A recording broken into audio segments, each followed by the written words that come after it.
Wouldn't it be crazy if Ghislaine Maxwell used to work at Disney? I guess it'd be fucking crazy if she was actually a Disney child talent scout for several years. Yeah. Here's some more pictures. Was this like, how did I not know this? I know a lot of stuff about Jeffrey and Ghislaine, but I did not know that she actually worked for Disney. Here's some more pics. I guess it'd be really crazy if the Disney Cruise Line, well, let's just see. Well, St. Thomas and St. John excursions, right. I guess it'd be really crazy if the Disney Cruise Excursions, Spectacular and Family Adventures, went literally for a snorkel stop at Little St. James Island. What the fuck? How?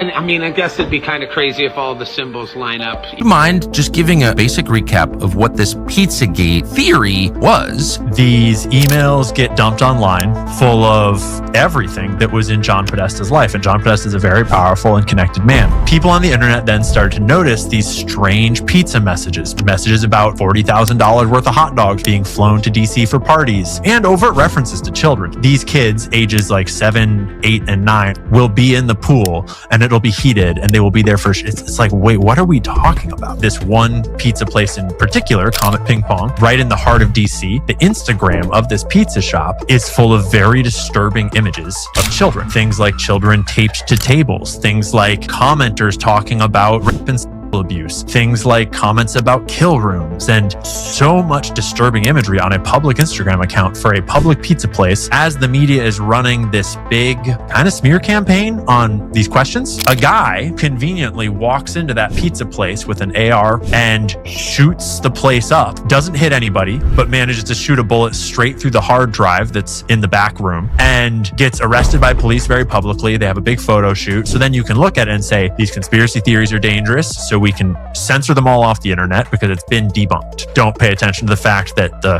guy that owns the pizza place is the boyfriend of the guy that runs Media Matters, who is one of the primary debunkers. And it's, remember the Pizzagate? Remember how they talked about pizza?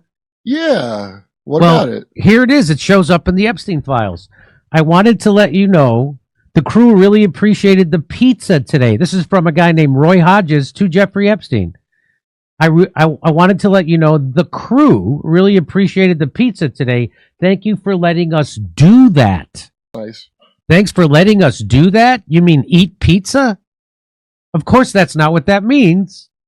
Pizza is obviously a code word for something. Why are you sitting with my daughter? You know how old she is? Nothing. We're gonna have a pizza. I don't know. No idea. Lila, how old are you? All we've done is So she didn't tell you how old she was? She did. She did? Yeah. How old is she? She said she was 15. How did she tell you how old she actually is? She said she was 15. She said she's 15. Why are you here? Why are you sitting here? I'm just having a With a fucking 15-year-old? Piece of pizza with a fucking 15-year-old. This is, we don't know who it's from, but it's to jeevacation@gmail. So I'm going to guess maybe that's Jeffrey Epstein's vacation email. It says, this is better than Ilhan and Chinese cookies. See attached. Let's go for pizza and grape soda again. No one else can understand. So, of course, they had to make anybody who saw pizza who caught on to this, they had to make them out to be crazy. Just like they said you were crazy if you question what happened to Seth Rich.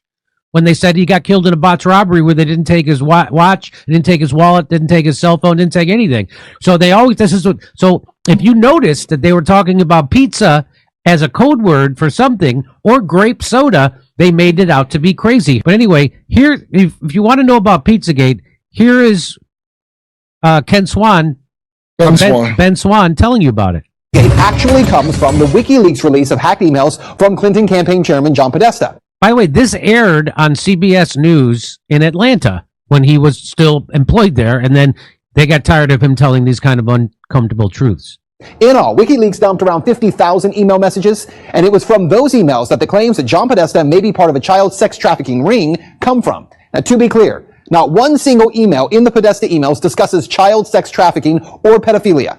That is a fact. But there are dozens of what seem to be strangely worded emails dealing with pizza and handkerchiefs. Self-described online investigators say that those words in the emails about pizza and the talk of handkerchiefs is code language used by pedophiles. So, just to remind you where this all came from, this didn't come out of nowhere. WikiLeaks got hacked, got a hold of emails from Tony Podesta's brother, John Podesta.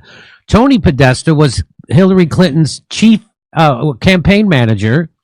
He had lots of jobs like that, Tony Podesta, right? Oh, top lob. So his brother's emails got hacked, got released through WikiLeaks, and that's where all the people started to notice that they're using this terminology of pizza and grape soda, even hot dogs. So how did a DC pizza parlor get pulled into the story? Well, again, read any mainstream report and they indicate that Comet Ping Pong Pizza was somehow linked to this fake story and has no relation to anyone involved. But the truth is, that's not true either.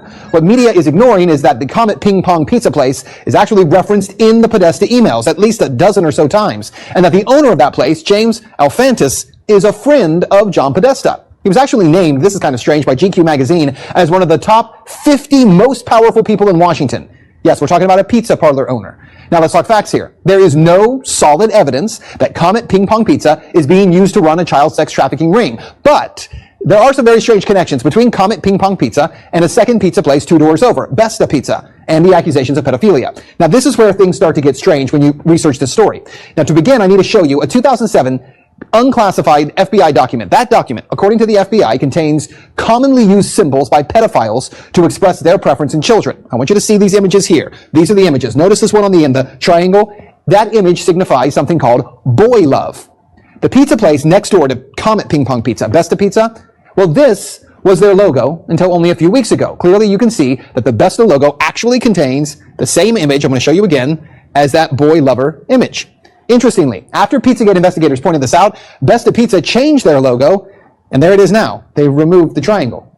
Also, Comet Ping Pong, owned by Alphantis, is the place where a number of performance artists perform regularly. 2 of the groups that perform there, who you can see advertised, by the way, on this Comet Ping Pong poster, include a group called Heavy Breathing and another group called Sex Stains. Well, if you check out the YouTube videos by these bands, Heavy Breathing has songs that do joke about pedophilia, and the band Sex Stains has a video that includes, and you see it right there, that same boy lover symbol. It's nearly identical to the one that the FBI does say is a pedophile code symbol for boy love. As I said, there are some strange things there. As for the owner of the pizza place, James Alphantis, well, he was one time in a relationship with David Brock, who ran Media Matters for America. Well, since Pizzagate began to blow up online, he has made his Instagram profile, Jimmy Comet, private. But an archive search of Instagram reveals a number of strange photographs and words with strange and disturbing images associated with them. Look, to the point where we can't show you those pictures. We're not even going to describe them to you because some viewers would find it too disturbing to share on TV. Now let's talk about the Podesta brothers, because remember, it was John Podesta's email that was hacked. In those leaked Podesta emails, John Podesta talks about his close relationship with Dennis Hastert, the former Speaker of the House, who was recently sentenced to 15 months in prison for abusing boys years ago. He was referred to by the judge as a serial child molester. According to the Washington Post, visitors to Tony Podesta's home in Falls Church got an eyeful when they walked into a bedroom at the Podesta residence hung with multiple color pictures by Katie Grannon, a photographer known for documentary-style pictures of naked teenagers in their parents' suburban homes. And to be clear, that just begins to scratch the surface of how strange some of this stuff is. And bear in mind, we can't get into a lot of the real details of it because of the limits on broadcasting this on television. But it is some very strange stuff. Now keep in mind, again, there is no proof here that there is a child sex ring being operated out of a DC pizza parlor. Investigators have already proven there's nothing to the story, right? Well, actually, no. And that's what you need to know. For all that is here, there has not been one single public investigation of any of this. Not from local police, not from the FBI, no one. And that has to be the big question. Not for Podesta or for pizza parlor owners, but for law enforcement. Based on what may be or may not be here, the big question is, why hasn't any investigation? And if you're a party to that in the Senate, you are part of this cover-up that we are trying to expose. I am sorry if one of your billionaire donors is going to get embarrassed because he went to Rape Island. In fact, they need to be on the other side of bars. How will we know if this bill has been successful? We will know when there are men, rich men, in handcuffs being perp-walked to the jail. Mr. Speaker, Thomas Massie and my Epstein Transparency Act led to millions of files being released that have shocked the conscience of the nation. Today, I call for Congress to hold in front of the Oversight Committee every single person who emailed about going to Epstein's Island.